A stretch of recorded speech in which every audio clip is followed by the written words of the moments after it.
नमस्कार, news DC press Brijesh Jaipur में आप सभी दर्शकों का हार्दिक स्वागत है एक नई खबर के साथ।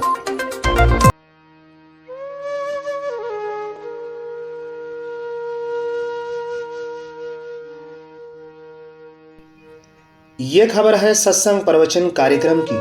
7 अप्रैल 2023 को विश्व जागृति मिशन के संस्थापक और देश के जाने माने आध्यात्मवेता आचार्य सुधांशु महाराज द्वारा सत्संग प्रवचन का कार्यक्रम आयोजित हुआ, जिसमें महाराज ने कहा कि जीवन की दशा ठीक करनी है तो जिंदगी की दिशा ठीक करनी होगी।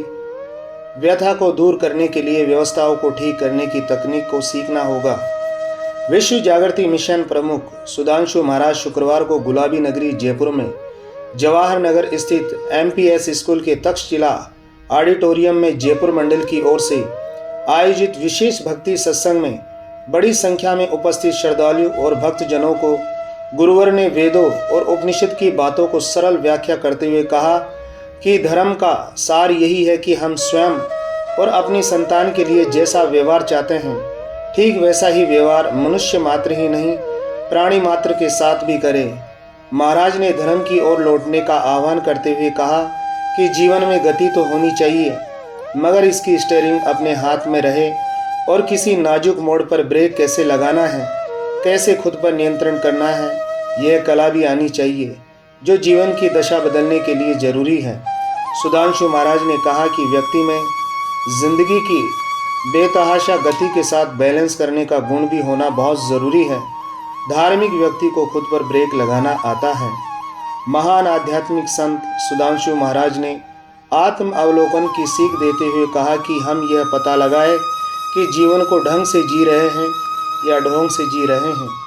इन्होंने कहा कि सलीके से धर्मपरायण होकर जीवन में आगे बढ़ने वाले लोग परमात्मा के प्रिय होते हैं।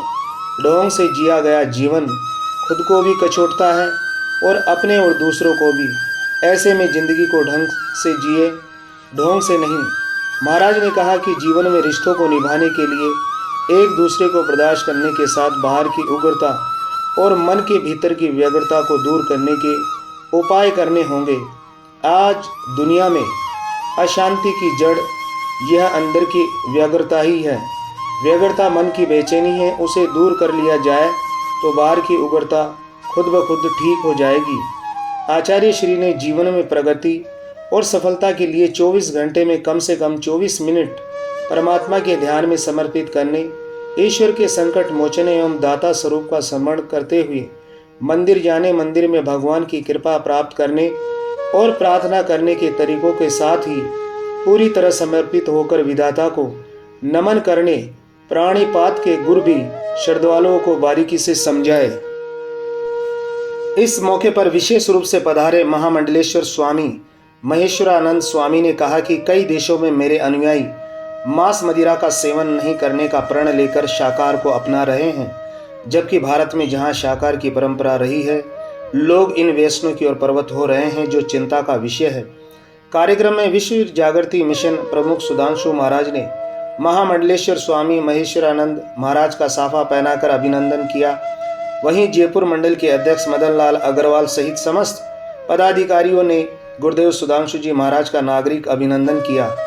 भक्ति सत्संग में जस्टिस दीपक माहेश्वरी, केंद्रीय पर्यवेक्षक मनोज शास्त्री सहित किशनगढ़, लालसोट एवं प्रदेश के अन्य हिस्सों से आए हुए श्रद्धालुओं सहित गुलाबी नगरी के गणमान्य नागरिक और प्रबुद्धजन मौजूद रहे। कार्यक्रम की गतिविधियों का संचालन जयपुर मंडल के कोषाध्यक्ष गोपाल बजाज ने किया। भक्ति सत्संग के शानदार कार्यक्रम के आयोजन के लिए मेरी तरफ से जयपुर मंडल के सभी भक्तों को कोटि कोटि नमन और वंदन। आचार्य सुधांशु महाराज की कृपा सभी भक्तों पर बनी रहे। इसी शुभ संदेश के साथ दिल्ली क्राइम प्रेस से मैं पत्रकार ब्रिजेश कुमार नावरिया। कर्म को करने के बाद उस कर्म के कारण तुम्हें पुकारा जाए तो तुम्हें गौरव हो, बस इसी को धर्म कहा गया। मन की, वचन की, कर्म की पवित्रता, ये पवित्रता ही प्रेम को देती है।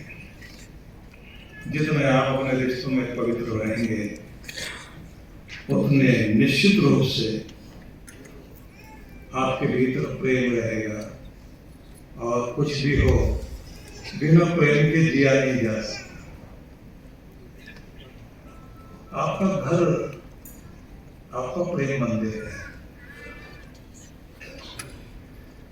घर को आप समझ लीजिए कि उसमें सबसे बड़ी दौलत अगर कोई हो सकती है तो सिर्फ प्रेम की दौलत ही है। इसलिए कहते हैं कि जिंदगी को ढंग से जियो, ढोंग से नहीं। ये शब्द भी याद रह जाए कि जिंदगी ढंग से जी रहे हैं या फिर ढोंग से जी रहे हैं, याद रख लेना। क्योंकि आज सूत्रों की भाषा में मैं आपसे बात कर रहा हूं और आप लोग तो देख ही रहे हैं कि ये वक्त इतना तेजी से आगे बढ़ता चला जा रहा है। सभी का अभिनंदन तो मैं करना ही चाहता हूं, बहुत खुशी की बात है ये। लेकिन एक चीज याद करूंगा कि कुछ भी हो, तजे नहीं तहजीब, कुछ भी हो तजे नहीं तहजीब, उस पर भरोसा करें जिसने लिखा है हम सबका नसीब, हम सब करेंगे। तो नियम बना लीजिए आज से। क्या 24 घंटे आपके पास है? 24 घंटों में से एक एक घंटे से एक एक मिनट चुन लीजिए और आज से वायदा कर लीजिए कम से कम 24 घंटों में से 24 मिनट तो हम भगवान को देंगे ही जरूर।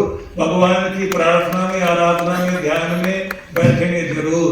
तो इसके लिए मैं हिम्मत देखना चाहता हूं कितने लोग भगवान को, हाँ थोड़ा सा अभी नहीं हाथ उठाना, अभी थोड़ा आसान कर दो, थोड़ा आसान कर देता हूं जिससे निभ जाए। अगर आप हाथ उठाएंगे भी सही कि अगर 24 मिनट में से भगवान को 24 मिनट रोज देने, 24 घंटों में से 24 मिनट, अगर आप सुबह 14 मिनट दे दें और शाम को 10 मिनट दे दें तो भी चल जाएगा, 12-12 मिनट दे दें तो भी चल जाएगा। तो कितने लोग तैयार हैं वो देखना चाहते हैं।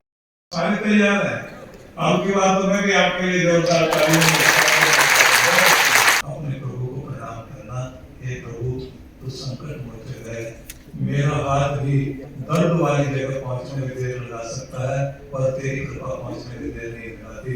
तू तो हर पल मेरे साथ है, मैं तुझे धन्यवाद करता हूँ। ऐसे शुक्रगुजार दूसरा भगवान के दाता वाले रूप को याद करना।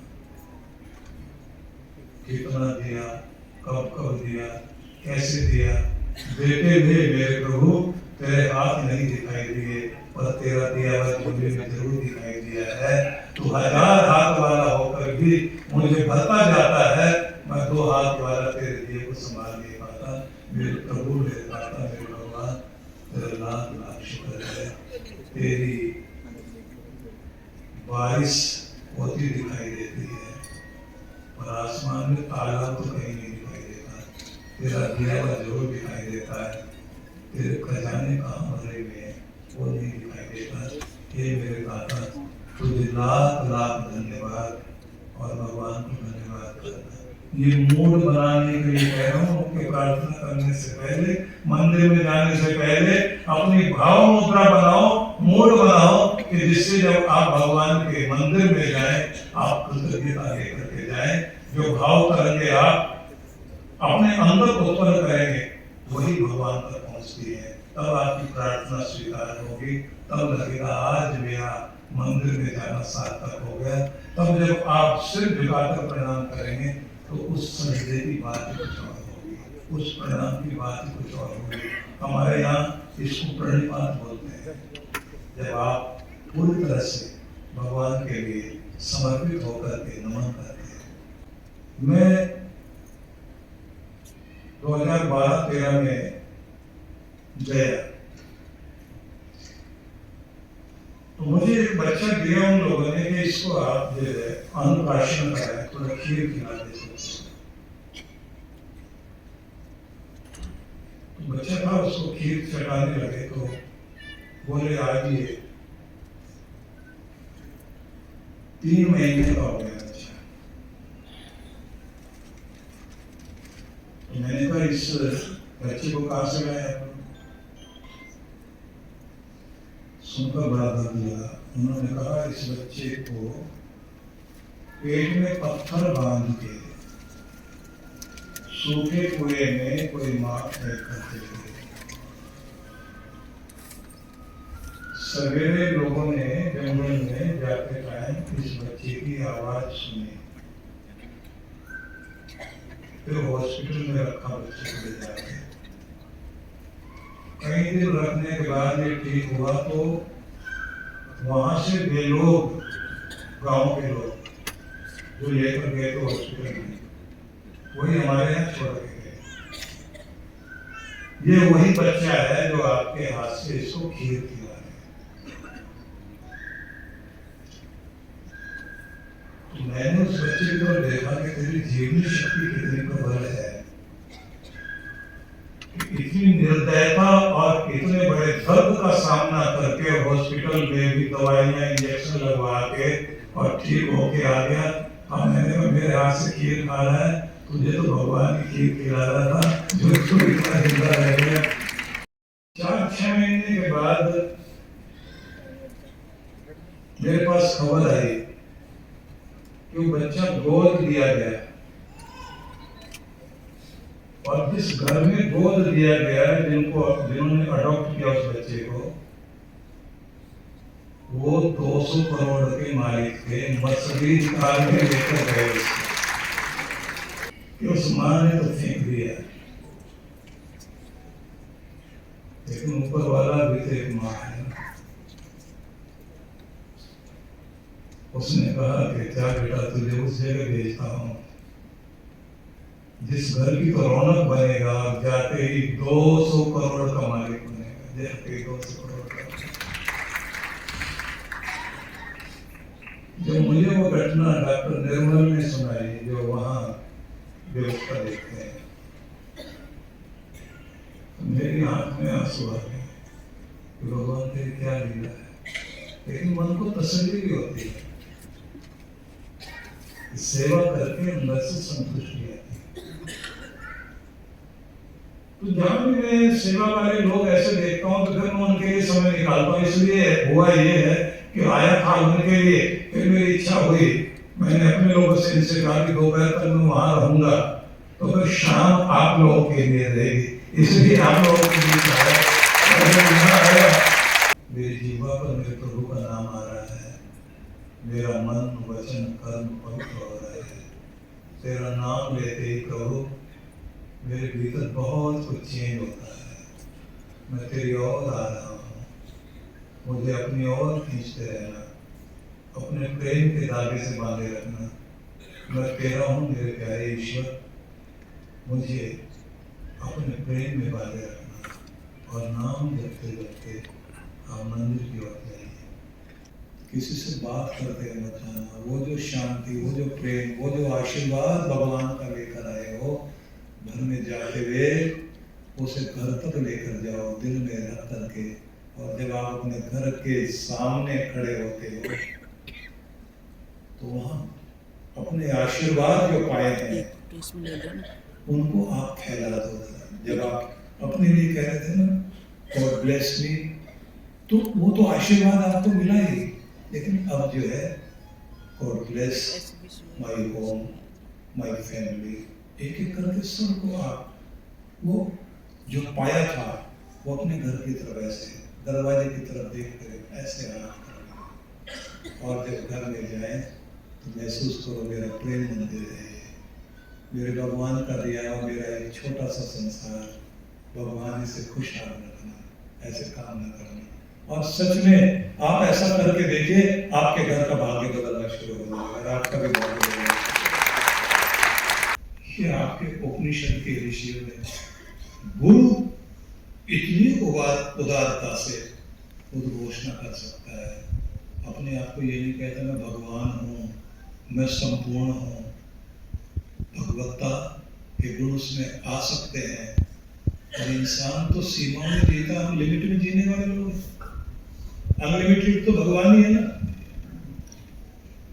इसलिए मैं ये कहूंगा सभी से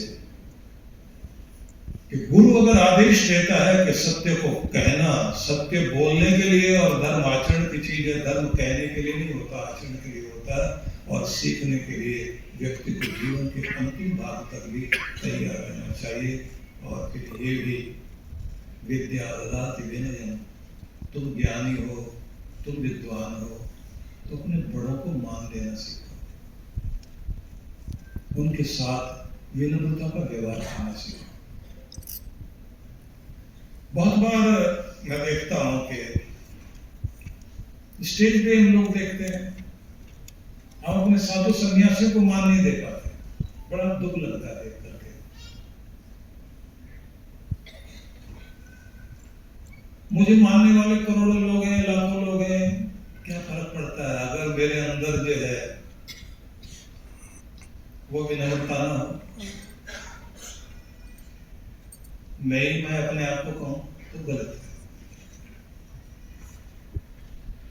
इसलिए मैंने तो स्वामी जी से भी निवेदन किया था, महाराज आप आओ।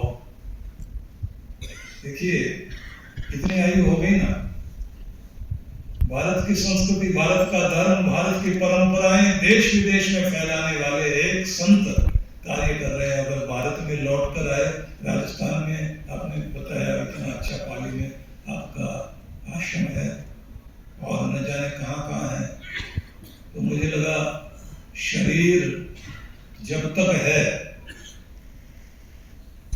तब तक भी दर्शन करने चाहिए, और बाद में भी हम याद रखें कि हाँ भारत में एक ऐसे महान व्यक्ति थे। सब अपना अपना कार्य कर रहे हैं, देखिए मान देने में क्यों पीछे हटते हैं? सबको मान देना चाहिए, आदर देना चाहिए। इसलिए मुझे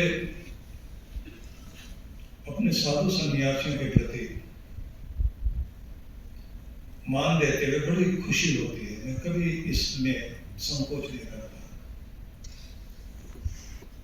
स्टेज पे देखता हूँ, देखो कई बार हम लोग विश्व धर्म सम्मेलन में, सर्व धर्म सम्मेलन में वहाँ हम लोग जाते रहे, वहाँ झगड़ा होता था कि मुझे इस कुर्सी पे बैठाया, मुझे तो वहाँ बैठना चाहिए था, मेरे तो ये बड़ी माला होनी चाहिए थी।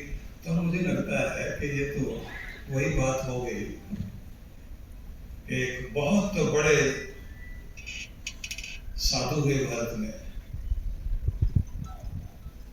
उनके पास एक साधु आके बैठ गए, तो उन्होंने कहा कि भाई ये पीढ़ी है, आप यहाँ बैठ जाइए, यहाँ दूसरी पीढ़ी कोई है नहीं।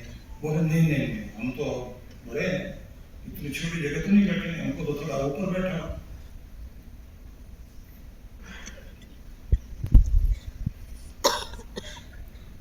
तो उन्होंने कहा महाराज ऊंचा नीचे बैठने से फर्क नहीं पड़ेगा, हम लोग जिस पेड़ के नीचे बैठे हैं उसके ऊपर तोबा बैठा तो ऊपर बैठ गया तो बड़ा तो नहीं हो गया।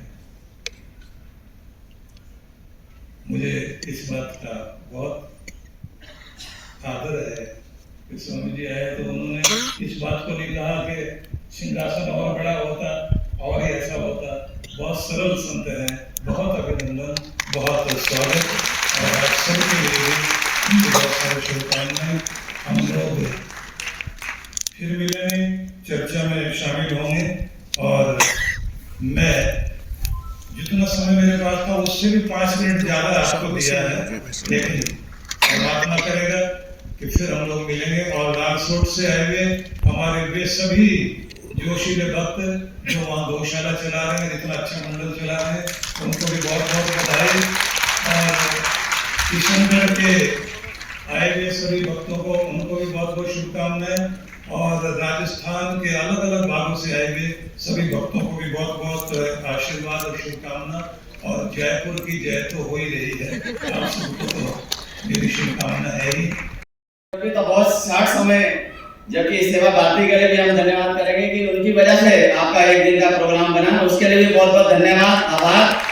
और मैं निवेदन करना चाहूंगा अपने जयपुर मंडल की ओर से कि कृपया अगली बार जल्दी 4 दिन का कार्यक्रम जयपुर मंडल में बनाएं, जिससे पूरी जनता लाभान्वित हो आपके आशीर्वादों से। कृपया आप भी इस आश्वासन को दें, कृपया जाति सारी जनता जो है आपके लिए अनुग्रहित हो।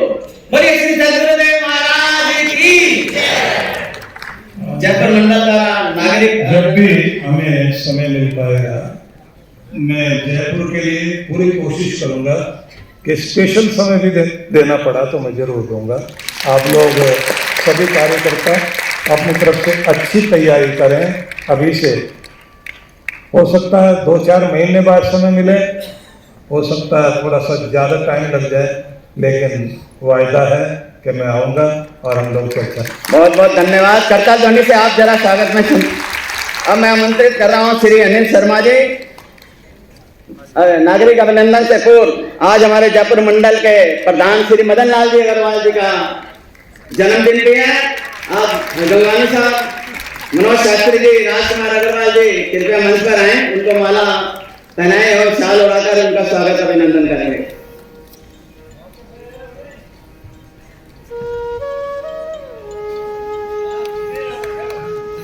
राजकुमार जी अरोड़ा जी कृपया।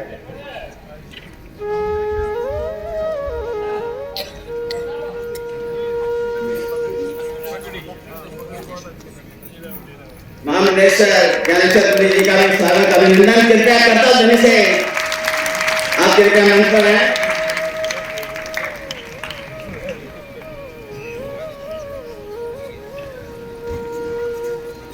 नागरिक अभिनंदन के लिए मैं आमंत्रित कर रहा हूँ श्री मदन लाल जी अग्रवाल, सुरेश शर्मा जी, मदन शर्मा जी, दिनेश गुप्ता जी, एम भार्गव, सत्यनारायण कुमार जी, द्वारका प्रसाद मुटेजा जी, रमेश भाटिया जी, पीआर खुराना जी, आशीष माथुर, राजेश अरोड़ा, दिलीप हरेमानी, दिनेश कुमार सैनी, राजेश जी अरोड़ा, राहुल जी गंगवानी कृपया मंच पर आए नागरिक अभिनंदन के लिए। महाराज श्री जी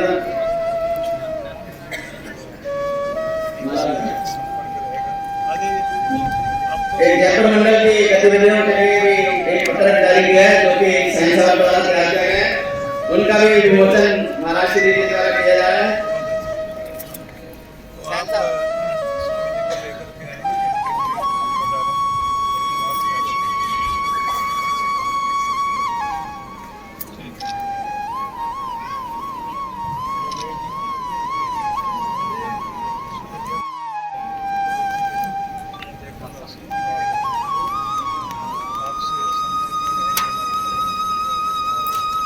जयपुर मंडल द्वारा महाराज श्री जी को सभा में जाकर एवं कुशाला नागरिक अभिनंदन किया जाएगा। आप भी दिखाए समारोह में शामिल हो करताल ध्वनि से।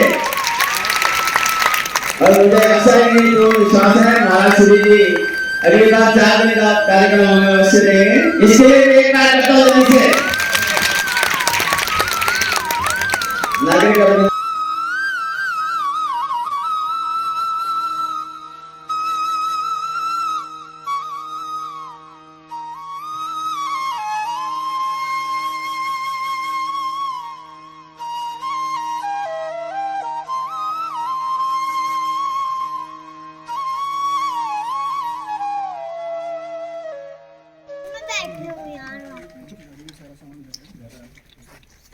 आपका नाम? सीमा भाटिया।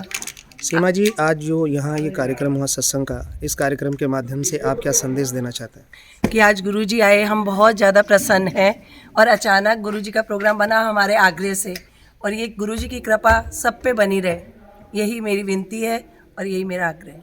और यही आपका संदेश भी यही। बहुत अच्छा संदेश आपने दिया है, इसके लिए आपको धन्यवाद है। महाराज श्री जी का जो कार्यक्रम हुआ है वो सेवा भारती के सौजन्य से हुआ था, लेकिन यहाँ फिर जयपुर मंडल में उनको 1 दिन का टाइम मिला, उन्होंने 1 दिन का हमें समय दिया है। पर मंडल के जो जयपुर की जनता है वो अभी इससे लाभान्वित पूरी तरह नहीं हुई है। वो चाहती है कि गुरुजी का प्रोग्राम यहाँ 4 दिन के लिए हो, इसके लिए उनसे निवेदन किया गया और उन्होंने आश्वासन दिया है कि 4 दिन का प्रोग्राम जयपुर में शीघ्र ही बनाएंगे। आप क्या संदेश देना चाहते हैं? संदेश ये है कि सभी को भक्ति से जुड़ना है और योग करना है, स्वस्थ रहना है, क्योंकि स्वस्थ रहेंगे तभी हम आगे बढ़ पाएंगे। शरीर स्वस्थ रखना सबसे ज़रूरी है, तभी हम प्रेम भक्ति में बढ़ पाएंगे।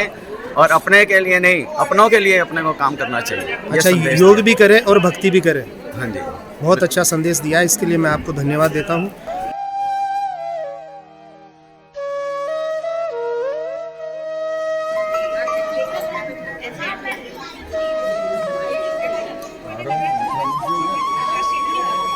जी, आपका नाम? My name is Ramesh Chandra Sen. मैं एक सेवादार हूँ, पिछले 20 सालों से सेवा करता आ रहा हूँ। रमेश जी, आज जो यहाँ कार्यक्रम आयोजित किया गया सत्संग का, इसके बारे में बताएं। हाँ, यहाँ पर जो आज सत्संग किया गया है वो गुरुदेव का अचानक ही सत्संग हुआ है।